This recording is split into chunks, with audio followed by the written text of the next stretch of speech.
राधे राधे। जय श्री हरि। मेरे राम चैनल में आप सबका स्वागत है। आप सभी का दिन शुभ हो। आप रसपान कर रहे हैं माघ मास के महात्म की कथाओं का। अब तक आप माघ महात्म के 9वें अध्याय तक की कथा का रसपान कर चुके हैं। आज के इस वीडियो में हम माघ महात्म के 10वें अध्याय की कथा का रसपान करेंगे। इससे पहले आइए हम सुनते हैं सीता माता की नितनेम की कहानी, जिसको सीता माता कहती और श्री राम सुना करते। राम आए लक्ष्मण आए, देश के पुजारी आए, नितनेम का नेम लाए। आओ राम बैठो राम, माखन मिश्री खाओ राम, दूध बताशा पियो राम, सूत के पलका पोटो राम, शाल दुशाला ओढ़ो राम। राम सवारे सबके काम, खाली घर भंडार भरेंगे, सबका बेड़ा पार करेंगे। जय श्री राम, जय जय राम। यह कहानी सीता माता कहती थी और श्री राम इसे सुना करते थे। एक दिन श्री राम भगवान को किसी काम के लिए बाहर जाना पड़ गया तो सीता माता कहने लगी कि भगवान, मेरा तो 12 वर्ष का नित नेम है, अब आप बाहर जाएंगे तो मैं अपनी कहानी किसे सुनाऊंगी।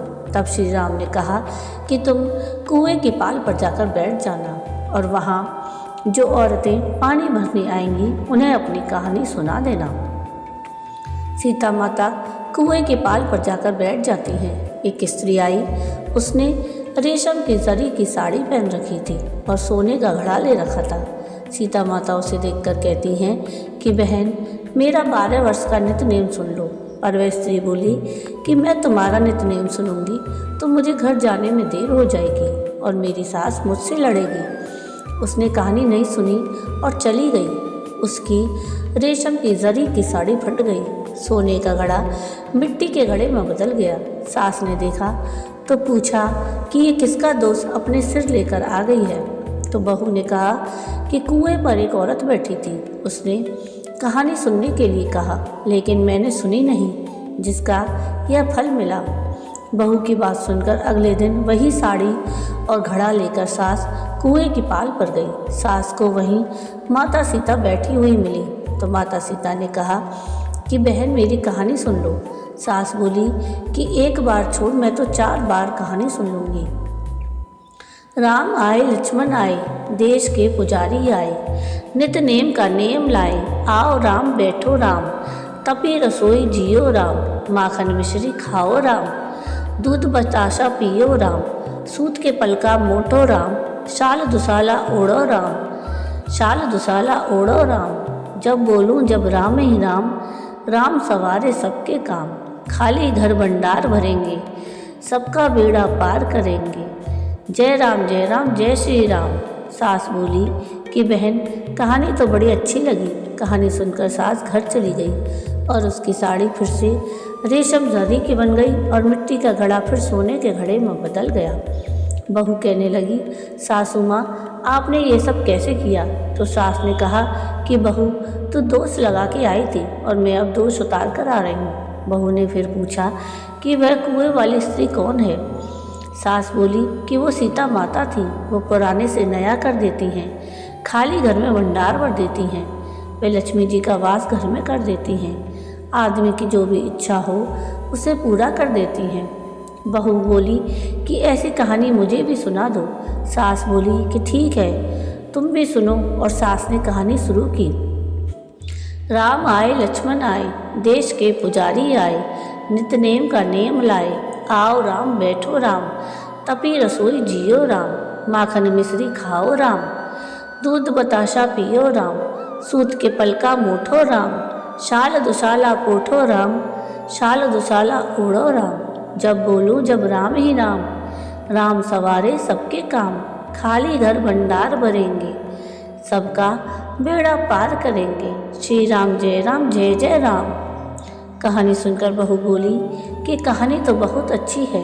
सास ने कहा कि ठीक है, इस कहानी को अब हम रोज़ कहा करेंगे। अब सास बहू रोज़ सवेरे उठती, नहाती धोती और पूजा करने के बाद नितनेम की सीता जी की कहानी कहती। एक दिन उनके यहाँ एक पड़ोस की औरत आई और बोली कि बहन, जरा सी आँच देना। तो वह बोली कि आँच तो अभी हमने जलाई ही नहीं। पड़ोसन ने कहा कि तुम सुबह 4 बजे से उठकर क्या कर रही हो फिर?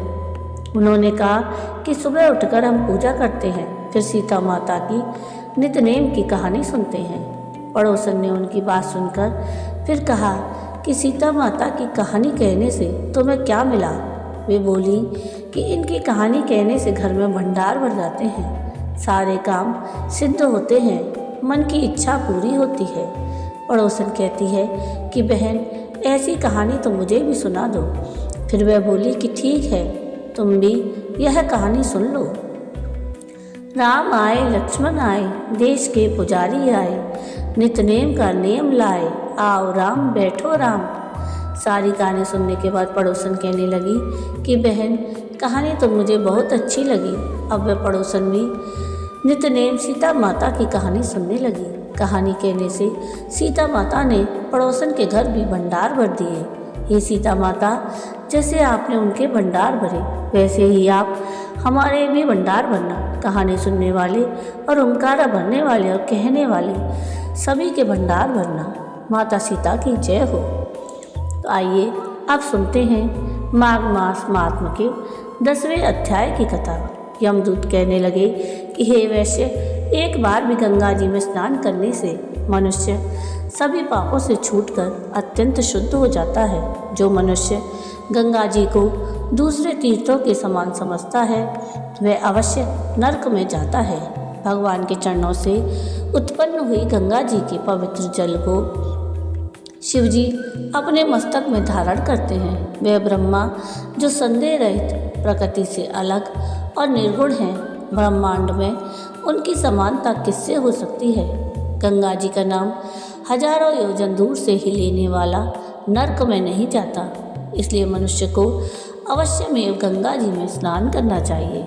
हे वैश्य, जो ब्राह्मण दान लेने का अधिकारी होकर भी दान नहीं लेता, वह आकाश के नक्षत्रों में चंद्रमा के समान है। जो कीचड़ से गौ को निकालता है, जो रोगी की रक्षा करता है, या जो गौशाला में मरता है, वह आकाश में तारा होता है। प्राणायाम करने वाले मनुष्य सदैव उत्तम गति को प्राप्त होते हैं। प्रातः के समय स्नान के पश्चात जो 16 प्राणायाम करते हैं, वह घोर पापों से बच जाते हैं। जो पराई स्त्री को माता समान मानते हैं, वह यम की यातना को नहीं भोगते। जो मन से भी कभी पर स्त्री का चिंतन नहीं करता, वह दोनों लोगों को अपने अधीन करता है। जो पराय धन को मिट्टी के समान समझता है, वह स्वर्ग में जाता है। जिसने क्रोध को जीत लिया, मानो उसने स्वर्ग को जीत लिया। जो माता पिता की सेवा देवता तुल्य करता है, वह यमद्वार नहीं देखता।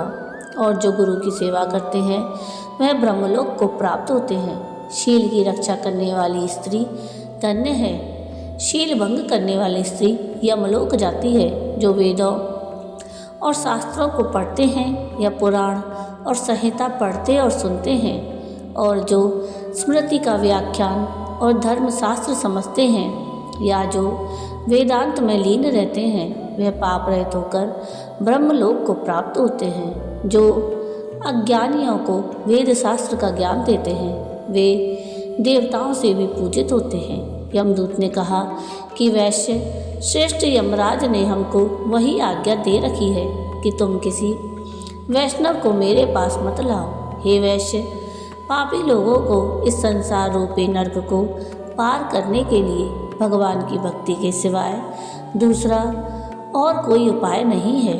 भगवान की भक्ति ना करने वाले मनुष्य को चांडाल के समान समझना चाहिए। भगवान के भक्त अपने माता पिता दोनों के कुलों को तार देते हैं और उनको नरक में नहीं रहने देते। और जो मनुष्य वैष्णव का भोजन करते हैं, वे भी भगवान की कृपा से श्रेष्ठ गति को प्राप्त होते हैं। बुद्धिमान को सदैव वैष्णव का अन्न खाना चाहिए। इससे बुद्धि पवित्र होकर मनुष्य पाप नहीं करता। गोविंदाय नमः इस मंत्र का जाप करता हुआ जो मनुष्य मृत्यु को प्राप्त होता है, वह परम धाम को प्राप्त होता है, इसमें कोई संदेह नहीं है। जो ओम नमः भगवते वासुदेवाय द्वैताक्षर मंत्र या ओम नमो नारायणाय अष्टाक्षर मंत्र का जाप करता है, उसके ब्रह्म हत्या इत्यादि बड़े पाप नष्ट हो जाते हैं। तो ये थी माघ मास महात्म्य के 10वें अध्याय की कथा। आपको आज की ये कथा कैसी लगी मुझे कमेंट करके ज़रूर बताइएगा और आगे की कथा हम अगले वीडियो में सुनेंगे। अगर कथा पसंद आई हो तो प्लीज़ इसको लाइक शेयर ज़रूर कीजिएगा और चैनल को सब्सक्राइब कीजिएगा और कमेंट में राधे राधे ज़रूर लिखिएगा। वीडियो पूरा देखने के लिए थैंक यू। राधे राधे।